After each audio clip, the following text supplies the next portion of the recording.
Hello everyone, today we're gonna show you tutorial to use ChatGPT. First of all, you need to go to chat.openai.com. Then if you don't have an account, you need to sign up.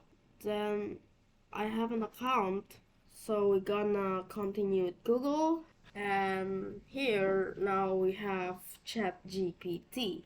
And let's type like this, for example. Okay, here we go. It's generating.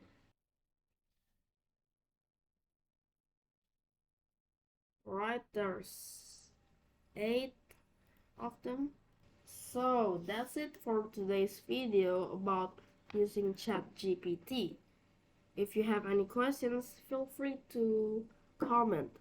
And also, don't forget to like and subscribe and share to your friends so they can see this content. Goodbye!